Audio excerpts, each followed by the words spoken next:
एक समय की बात है, एक सम्राट अपने बेटे को एक गुरु के पास ले जाता है। उन गुरु की प्रसिद्धि बहुत दूर दूर तक फैली थी। उनके बारे में चर्चा ये थी कि जो भी बालक उनके आश्रम से शिक्षा ग्रहण करके निकला है वो बहुत ही विद्वान हुआ है। उस गुरु का ज्ञान देने का तरीका बहुत ही अनूठा था। शुरुआत में वो अपने शिष्यों को उपदेशों के माध्यम से ज्ञान देते थे, फिर उसके बाद वे शिष्यों को उस ज्ञान को अनुसरण करने के लिए कहते थे।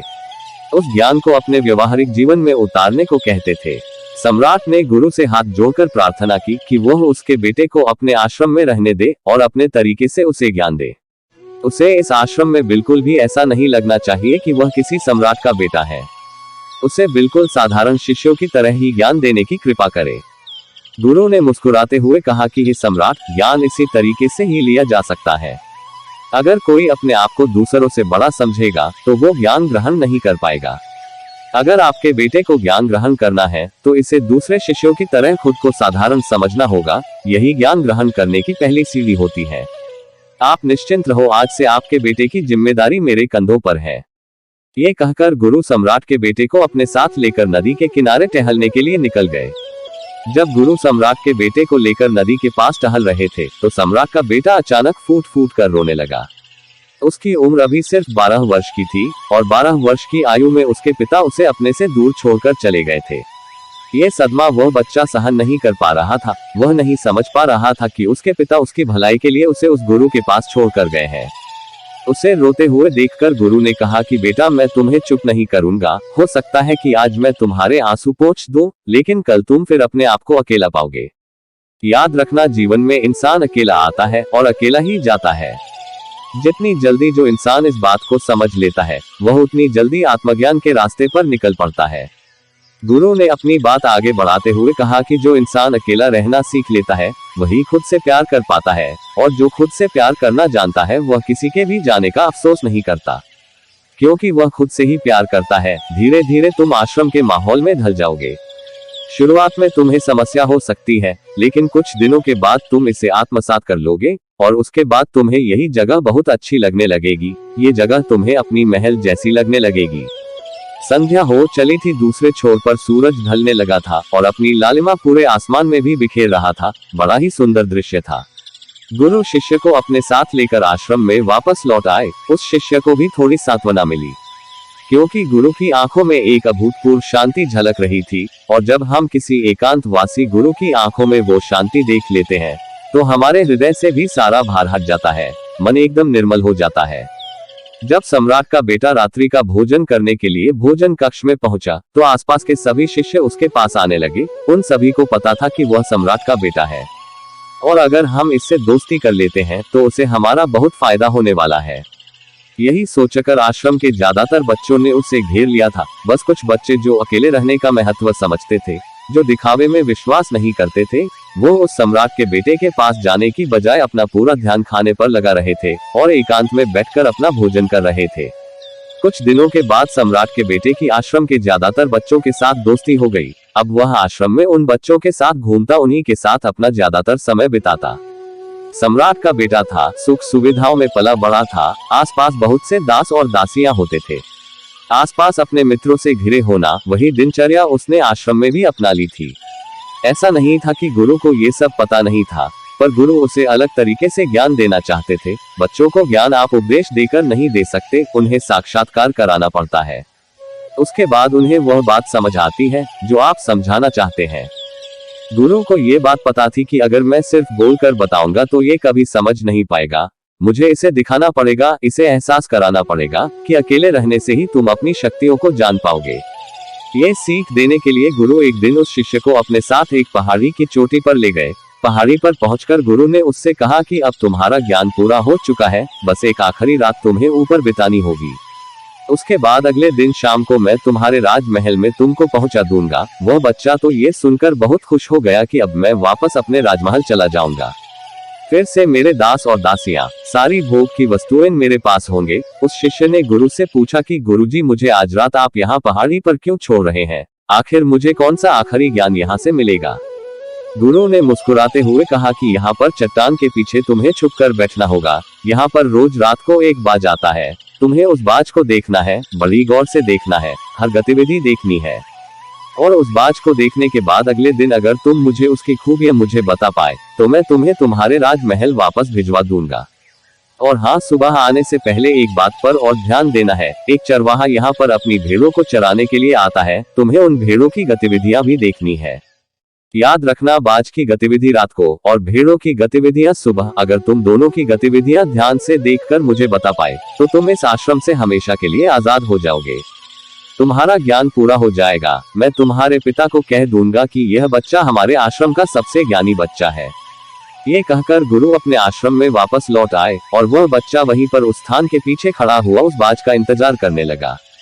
काफी वक्त बीत जाने के बाद वहां पर एक बाज अपने बच्चों के साथ पहुंचा। सम्राट के बेटे ने पूरी रात उस बाज की गतिविधि बड़े ही ध्यानपूर्वक देखी और सुबह होने के बाद जब चरवाहा वहां पर अपनी भेड़ों को लेकर पहुंचा तो उसने एक अभूतपूर्व दृश्य देखा।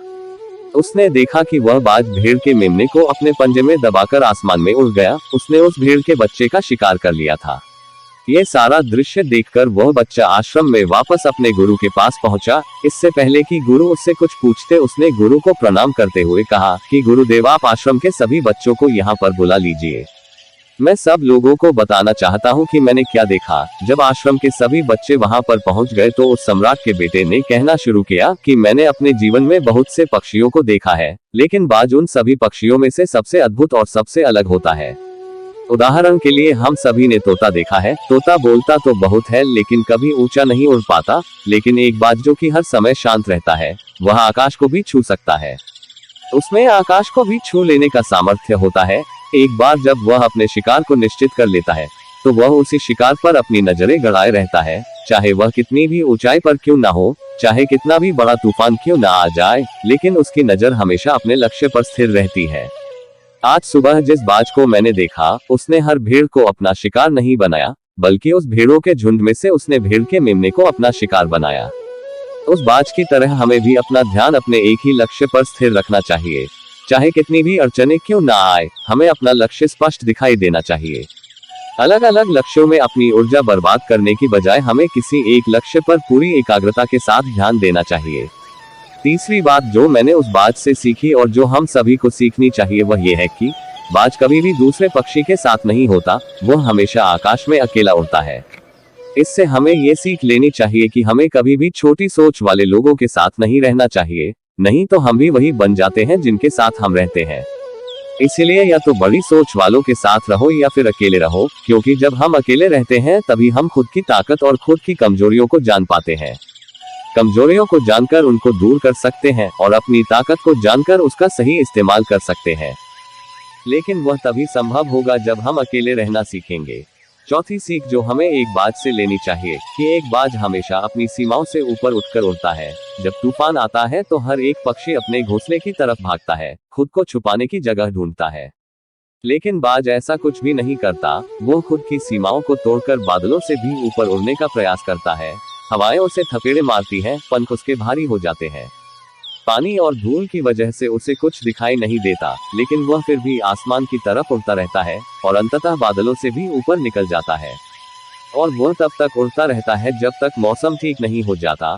वह अपनी सीमाओं को सिर्फ इसलिए तोड़ पाता है क्योंकि वह समस्या के आने पर उससे घबराता नहीं है, उससे डरकर बचने का प्रयास नहीं करता, बल्कि एक सकारात्मक नजरिए के साथ उसका सामना करता है। जीवन में चाहे कितनी भी अड़चनें क्यों ना आए, हमें उन अड़चनों से लड़ना चाहिए, न कि उनसे डरकर कहीं छुप कर बैठना चाहिए। बहादुर तो वह लोग होते हैं जो तूफानों से टकरा जाते हैं, कायर तो अपने घर में अपने घोंसले में अपनी जगह ढूंढकर बैठ जाते हैं।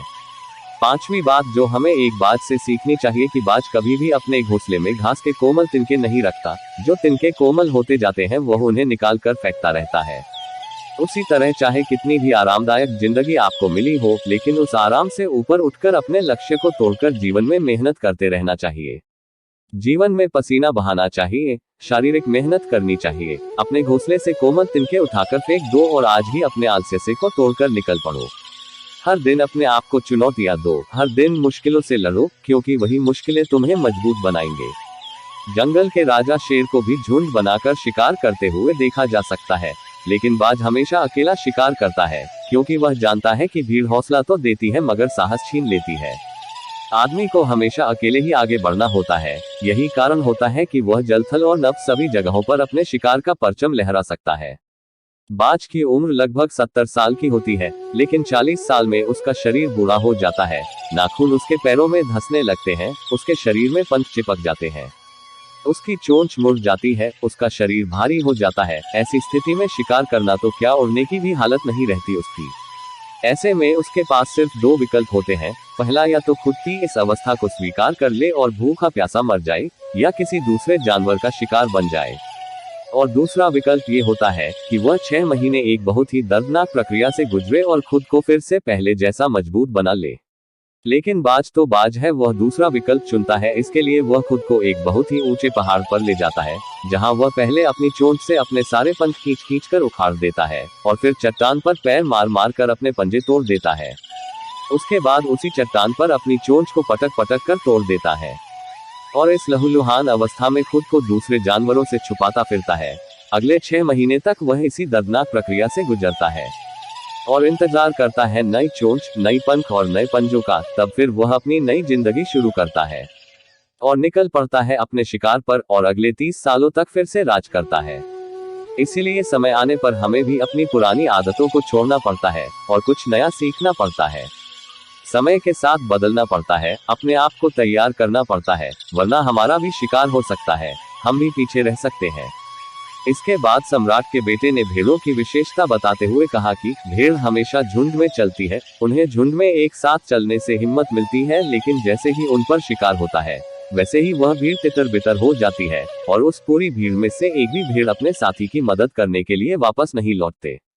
इससे हमें ये सीख मिलती है कि हमारे साथ कितने भी लोग खड़े हो, किसी पर भी यकीन नहीं करना, यकीन करना तो खुद पर करना, क्योंकि बुरा समय आने पर वह भी कब तितर बितर हो जाएगी, आपको पता ही नहीं चलेगा। गुरु को प्रणाम करते हुए सम्राट के बेटे ने अपने गुरु से कहा कि गुरुदेव, अगर मुझसे कोई सीख रह गई हो तो कृपया करके आप बताने की कृपा करें। गुरु ने सभी बच्चों को संबोधित करते हुए कहा कि यह सभी बातें जो अभी इस बच्चे ने बताई है सब सही है, लेकिन ये सारी खूबियां आप लोगों में तभी पैदा हो पाएगी जब आप अकेले रहने का अभ्यास करेंगे। आपने देखा होगा कि बाज कभी भी किसी दूसरे पक्षी के साथ नहीं रहता, ना ही किसी के साथ अपनी जोड़ी बनाता। वह आसमान में अकेला उड़ता है और अकेला उड़ने की वजह से वह अपनी ताकत और अपनी कमजोरियों को जान पाता है। इसके बाद गुरु ने अपनी बात खत्म करते हुए कहा कि मैं आज रात इस सम्राट के बेटे को इसके राजमहल में छोड़ने के लिए जा रहा हूँ, क्यों इसकी सीख यहाँ पर पूरी हो गई है। और यह कहकर गुरु उस सम्राट के बेटे का हाथ पकड़कर राजमहल की तरफ रवाना हो गए और बाकी के सभी बच्चे उन्हें पीछे से जाते हुए देखते रहे। तो दोस्तों, कैसी लगी है कहानी आपको, कमेंट सेक्शन में जरूर बताना और अच्छी लगी हो तो इस चैनल को सब्सक्राइब करके नोटिफिकेशन को जरूर प्रेस कर देना। तो मिलते हैं अगली कहानी में, तब तक के लिए अपना ख्याल रखना।